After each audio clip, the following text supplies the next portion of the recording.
Hello guys and welcome back to another video of our channel. So आज के lecture के अंदर हम देखेंगे न्यूटन्स डिवाइडेड डिफरेंस फार्मूला का तीसरा एग्जांपल। हमारे पास उसका तीसरा लेक्चर है और तीसरा एग्जांपल है, जिसके अंदर हमको दिया हुआ है कि एग्जांपल के अंदर find the missing term in the following table using Newton divided difference formula. यानी कि हमको एक्स और वाई की वैल्यू दी हुई है, वो क्या एक टेबल है जिसके अंदर से हमको क्या करना है, एक मिसिंग टर्म है उसको हमको क्या करना है, फाइंड करना है। कौन से मेथड को यूज करके, न्यूटन्स डिवाइडेड डिफरेंस फार्मूला का यूज करके फाइंड करना है। तो देखिए यहाँ पर हम क्या करेंगे, सारे जो हमारे पास टेबल थे यहाँ पर हमको क्या दिया हुआ था कि f ऑफ 6 की वैल्यू फाइंड करिए, f ऑफ 5 की वैल्यू फाइंड कीजिए, f ऑफ 1.5 की वैल्यू फाइंड कीजिए, ऐसा हमको दिया हुआ है। लेकिन यहाँ पर हमको क्या दिया हुआ है कि x की सारी वैल्यू दी हुई है और y की सारी वैल्यू दी हुई है, लेकिन x की वैल्यू दी हुई है 3 और y की वैल्यू हमको फाइंड करनी है। कुछ भी नया नहीं है, जो आगे दिया हुआ था वहाँ पर हमको थोड़ा सा चेंज करके यहाँ पर हमको दिया हुआ है। जो वैल्यू फाइंड करनी है उसको हम क्या कर देंगे, ब्लॉक कर देंगे। सो इसको अगर हम ब्लॉक कर देंगे तो ये सारा हमारे पास क्या हो गया, पूरा का पूरा टेबल हो गया। अभी फाइंड क्या करना है, जब x की वैल्यू 3 होगी तब y की वैल्यू फाइंड करनी है। यानी कि x की वैल्यू 3 होगी तो y की वैल्यू फाइंड करनी है। यानी कि हमको क्या फाइंड करना है, f ऑफ 3 की वैल्यू क्या करनी है, फाइंड करनी है। सो y इक्वल्स टू हम क्या लिखते हैं, f of x equals to f of 3, f of x और x की जगह क्या दिया हुआ है 3। सो f ऑफ 3 की वैल्यू हमको फाइंड करनी है। मिल गया। सबसे पहले हम क्या करेंगे, इसका टेबल बनाएंगे। सो देखिए सबसे पहले तो मैं आपको बताऊंगा कि अगर आपको न्यूटन डिवाइडेड डिफरेंस फार्मूला के बारे में कुछ भी नहीं पता तो इसके पहले के आप 2 लेक्चर जाके देख लीजिए, क्योंकि उसके अंदर हमने डिटेल के अंदर डिस्कस किया। फॉर्मूला भी मैंने आपको सिखाया था, कैसे आपको एग्जाम्पल सॉल्व करना है वो भी मैंने आपको उसके अंदर बताया था। सो ये वीडियो हम थोड़ा सा फास्ट स्टार्ट करेंगे, क्योंकि वो 2 लेक्चर के अंदर मैंने आपको A to Z डिटेल के अंदर आपको बताया था। ठीक है, सो वीडियो लंबा ना हो जाए उसके लिए हम फटाफट से स्टार्ट करते हैं। वीडियो के अंदर एंड तक बने रहिएगा। सबसे पहले हमको पता है डिवाइडेड डिफरेंस का हमको क्या बनाना पड़ेगा, टेबल बनाना पड़ेगा। एक्स और वाई की वैल्यू दी हुई है, सो एक्स वाई। ठीक है, एक्स की वैल्यू क्या दी हुई है, 0 1 2 3 4, 0 1 2।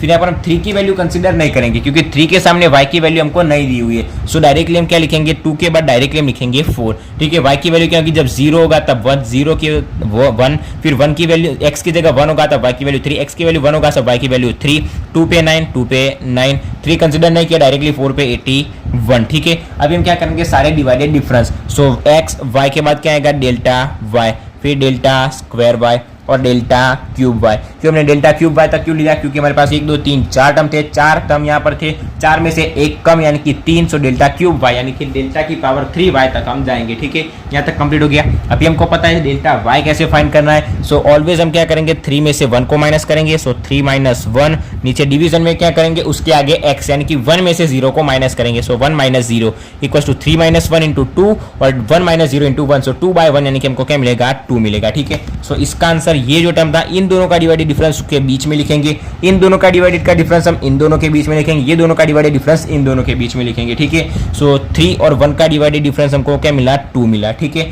अभी 9 और 3 का डिवाइडेड डिफरेंस फाइंड करेंगे। सो क्या करेंगे, 9 में से 3 को माइनस करेंगे और नीचे डिवीजन में क्या आएगा, उसके आगे 2 टर्म 2 में से 1 को माइनस करेंगे। 2 माइनस 1 यानी कि क्या होगा, 1। सो 9 माइनस 3 क्या होगा, 6। तो यहाँ पर हमारा आंसर आ जाएगा 6 डायरेक्टली। ठीक है, अभी हम क्या करेंगे, 81 माइनस करेंगे, 81 माइनस करेंगे 9, नीचे डिवीजन में क्या आएगा, 4 में से 2 को माइनस करेंगे, 4 माइनस 2। सो 81 माइनस हम करेंगे 9, 81 माइनस करेंगे 9 इक्वल्स टू नीचे डिवीजन में क्या आएगा, 4 में से 2 को माइनस करेंगे सो हमको मिलेगा 2। सो डिवाइड बाय हम करेंगे 2 तो हमको क्या आंसर मिलेगा, 36।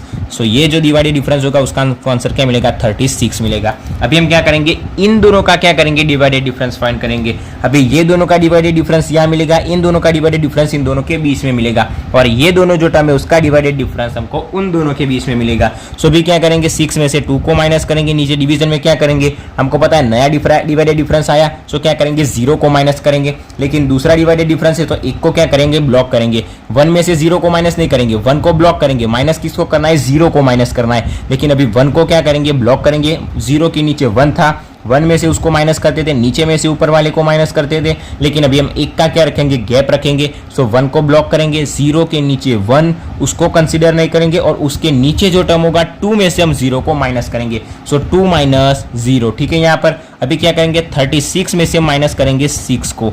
दूसरे टर्म के अंदर हम किसको माइनस करते थे, 1 को ऑलवेज माइनस करते थे। यहाँ पर हमको पता है 2 में से 1 को माइनस करते थे, 2 में से 1, सो माइनस तो 1 को ही करेंगे, लेकिन 1 के नीचे जो 2 होगा उसमें से माइनस नहीं करेंगे, उसके नीचे जो टर्म होगा उसमें से माइनस करेंगे। सो 4 माइनस 1, नीचे डिवीजन में क्या आएगा 4 माइनस 1। अभी इनको क्या मिलेगा 6 माइनस 2 यानी कि 3, और नीचे डिवीजन में हमको मिलेगा 2, सॉरी 6 माइनस 2 यानी कि 4 और नीचे मिलेगा 2। सो 4/2 यानी कि हमको क्या मिलेगा 2 मिलेगा। ठीक है, ये सारी कैलकुलेशन आपको रफ के अंदर करनी है, यहाँ पर करनी नहीं है। ठीक है, सो 36 में से 6 जाएगा, सो हमको मिलेगा 30 बाय यहाँ पर 3 यानी कि हमको मिलेगा 10। अभी आखिरी डिवाइडेड डिफरेंस कैसे फाइंड करेंगे, सो 10 में से माइनस करेंगे 2 को, और नीचे डिवीजन में हमारे पास क्या आएगा, नया डिवाइडेड डिफरेंस आ गया। सो माइनस किसको करेंगे, 0 को माइनस करेंगे, लेकिन अभी गैप कितने का होगा, 2 का होगा। सो 1 और 2 दोनों के बीच में क्या रखेंगे, गैप रखेंगे, और 4 में से माइनस करेंगे 0 को। सो 4 माइनस 0 यानी कि 4, और 10 माइनस 2 यानी कि 8। सो 8/4 यानी कि हमको क्या मिल जाएगा, आंसर हमारा 2। सो हमारा टेबल यहाँ पर क्या हो गया, डायरेक्टली कंप्लीट हो गया।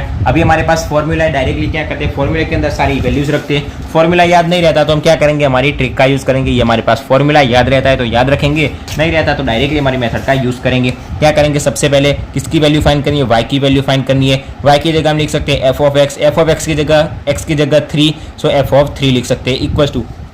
सबसे पहले हम क्या करेंगे, हमको पता है कि y की वैल्यू रखेंगे। y क्या है हमारे पास, सबसे पहला y 1, फिर बीच में आएगा प्लस, हम x में से x0 x1 को माइनस करेंगे। ये सारे हमारे पास कौन से टर्म हो गए, x0 फिर x1 x2 और x3 होगी। ठीक है, ये सारे y0 y1 y2 और y3 होगी। ठीक है, ये y0 होगा, ये डेल्टा y0, ये डेल्टा स्क्वायर y0 और डेल्टा क्यूब y0। ठीक है, यहाँ तक कंप्लीट मैंने आपको पहले समझाया था। सो ये 1 प्लस, अभी क्या करेंगे, जो 3 है x की वैल्यू जो हमको फाइंड करना है, x की वैल्यू क्या होगी 3, उसको हम हाथ में जकड़ के रखेंगे, पहले भी बोला है। सो उसमें से पहले वाले x को माइनस करेंगे। सो 3 में से माइनस करेंगे सबसे पहले 0 को, और y के नेक्स्ट वाला y लिखेंगे, नीचे वाला y नहीं, यहाँ पर राइट साइड में लिखेंगे। ठीक है, सो यहाँ पर आएगा 2, बीच में आएगा प्लस, 3 में से किसको माइनस करेंगे, सबसे पहले 0 को माइनस करेंगे, और 3 में से 1 को माइनस करेंगे, फिर क्या आएगा ये वाला 2, फिर बीच में आएगा प्लस। अभी क्या करेंगे, जो 3 हमको फाइंड करना है 3 की वैल्यू, वो 3 में से माइनस करेंगे 0 को, फिर 3 में से माइनस करेंगे 1 को, 3 में से माइनस करेंगे 2 को, और आखिरी वाला y। ठीक है, कहाँ तक जाना है, जहाँ तक y चाहता है वहाँ तक हमको जाना है। सबसे पहले वैसे का वैसा y लिख देंगे 1,